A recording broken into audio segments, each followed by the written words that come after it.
So I have a book that I would like to share with you today, and we're going to do something with the book that you can do with a book that you have at home or a book that you are reading on Epic or reading A to Z. We're going to talk about something that we've talked about before with our books, but it's something that is so important to know how to do as a reader that we need to keep practicing it. So as we read the book, I'm going to be thinking, and I want you to be thinking about what are the big ideas of the book? What do you think the author is trying to teach us through the characters and the characters' problems? What is the theme? It's a really big word, but what is the theme of the book? And there's going to be more than one answer that we can talk about at the end. And then I'm going to ask for you guys to try it with your own books. So this book is called Giraffe Problems. I feel bad about my neck. I do. I can't help it. It's too long, too bendy, too narrow, too dopey, too patterned, too stretched, too high, too lofty, too necky. Yes, my neck is too necky. Everybody stares at it. This guy, that guy, him, her, them, whatever that is, and her again. Yep, I feel bad about my neck. I've tried dressing it up. I've added a scarf, 2 scarves, a bundle of scarves, a mountain of scarves. I've tried bow ties and regular ties, and both. I've tried hiding away. I've used shrubs. I've hung out in ditches. I've stood behind trees. I spent time in the river. Other animals have necks that just work. Take a gander at the zebra's neck. Stripes always look good. So classic. Quit staring at me. Or gaze upon this elephant's neck, strong and powerful, yet graceful. Stop talking about me.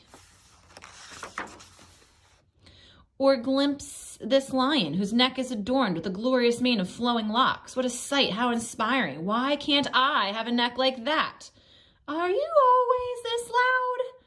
My mom always said I should be proud of my neck. She said other animals would love to have a neck like this. Yeah, right. No offense, Mom, but nobody wants this neck. It's a neck only a mother could love. It all makes me want to hide until the sun sets. Sheesh.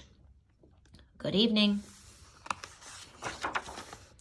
I've been admiring your neck from afar. Oh, how I wish my neck looked like yours. I'd get so much done in a day. Goodness, I can only imagine all the reaching and grabbing and looking around I do. I'd accomplish many of my goals for sure. Meanwhile, I'm saddened with this little excuse for a neck. Here, watch me try to stretch it out. Ugh! See? That's about as far as it goes. Pathetic, right? I'm basically neckless. Oh. You feel bad about your neck too? Yup. Huh? I'm Cyrus, by the way. I'm Edward. It's lovely to meet you, Cyrus. Can I tell you something else, Edward? Of course, Cyrus.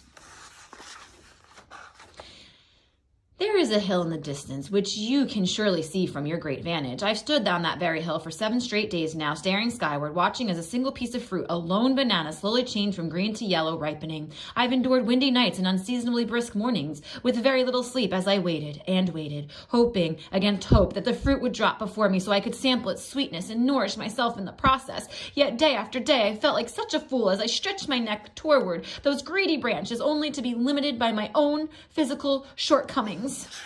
You want a banana from a tree? That's what I said, yes.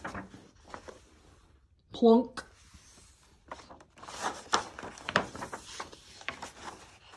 Here you go. Oh, you did it. You made it look so easy. Munch, munch, munch, munch, munch, munch, munch, munch, munch. Delectable. So that's what a banana tastes like, huh? It was worth the wait. Edward, face it, your neck is impressive. It allows you to do amazing things. For instance, you just solved my week-long banana dilemma in 10 seconds. Well, thank you, Cyrus. I think you have a swell neck, too. It's elegant and dignified, and it works well with your shell.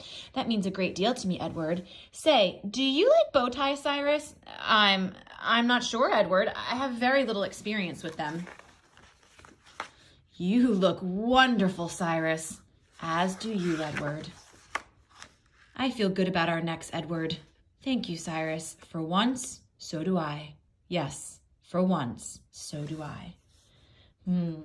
So I've got some stickies here.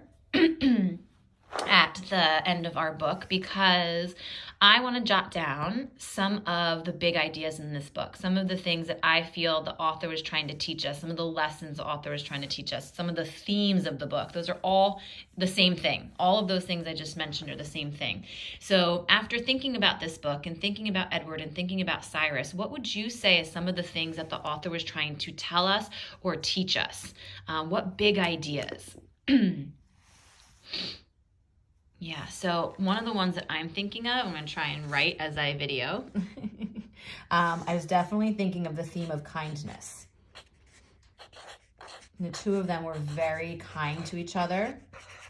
I'm also thinking about the theme of being helpful.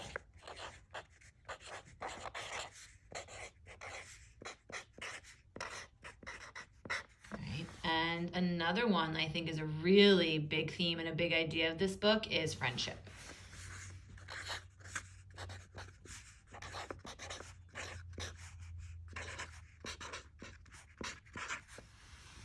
Right, so also I'm thinking about, how Edward and Cyrus both felt about themselves.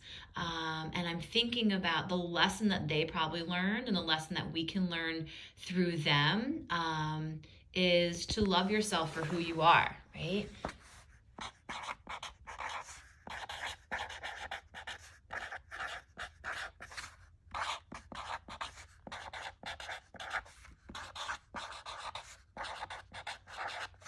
So what we think is something that we don't like about ourselves, somebody else can find that beautiful about us, and someone else can find that to be something that can be helpful towards other people. Were there any other ideas that you guys were thinking other than kindness, being helpful, friendship, loving yourself for who you are? If there are, I'll leave this little sticky here for you, and maybe you guys can send me what you think. Right? Send me what you're thinking about as the big idea for this book. Right? I'm going to ask for you guys to do this same thing with the books that you are reading. Read a book and ask yourself, what is the big idea of this book? What is the author trying to tell me, teach me? What is the theme in this book? A lot of times books have more than one theme. They're trying to teach us more than one thing. So think about it when you're reading today, when you're reading every day. And I'll leave this little sticky note just for you guys in case anybody sends me any ideas that they have. All right, guys, happy reading. Bye.